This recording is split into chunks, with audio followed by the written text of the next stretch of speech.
দিন দিন রোগ বেড়ে যাওয়ার অনেকগুলো কারণের মধ্যে অন্যতম একটি কারণ হচ্ছে খাবারের দূষণ। আমরা যে খাবারগুলো খাচ্ছি আসলে ওখানে দূষিত পদার্থের পরিমাণ দিন দিন বেড়ে যাচ্ছে, দূষিত কেমিক্যালের পরিমাণ দিন দিন বেড়ে যাচ্ছে। সেই কারণে আসলে খাবার দূষণের কারণেই আমাদের রোগগুলো হচ্ছে।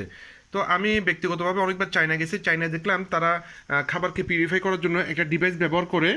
তো আমি সেই ডিভাইসটা কিনছি আমার পরিবারের জন্য, এবং সুখবর হচ্ছে এটা বাংলাদেশে পাওয়া যাচ্ছে। দেখেন বিভিন্ন কিছু থেকে, মাংস থেকে, ফার্মের মুরগি থেকে, হ্যাঁ, ফার্মের মাছ থেকে বিভিন্ন ধরনের কেমিক্যাল আসলে বের হয়।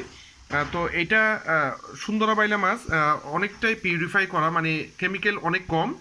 টমেটো এগুলো থেকে মোটামুটি এই জিনিসগুলো বেরিয়েছে। আপনারা দেখেন এখানে এই জিনিসগুলো বেরিয়েছে, হ্যাঁ, এই ক্ষতিকারক কেমিক্যালগুলো, হ্যাঁ, দূষিত যে পদার্থগুলো ছিল সেগুলো বেরিয়ে গেছে, হ্যাঁ। দেখেন এখানে দূষিত পদার্থগুলো বেরিয়েছে, ঠিক আছে। এগুলোই আমাদেরকে অসুস্থ করে, আমাদের বিভিন্ন রক্তনালী ব্লক করে, হ্যাঁ। এগুলো হচ্ছে ক্ষতিকারক কেমিক্যালগুলো, দেখছেন ছুরি থেকে পড়তেছেও না, হ্যাঁ। এগুলো হচ্ছে ক্ষতিকারক কেমিক্যালগুলো, এগুলোর কারণে আমরা অসুস্থ হচ্ছি, হ্যাঁ। তো ভিডিওটি উপকারী মনে হলে শেয়ার করবেন, আর মেশিনটি সম্পর্কে বিস্তারিত জানার জন্য আমার সাথে হোয়াটসঅ্যাপ নাম্বারে যোগাযোগ করবেন। ধন্যবাদ, ভালো থাকবেন, ধন্যবাদ।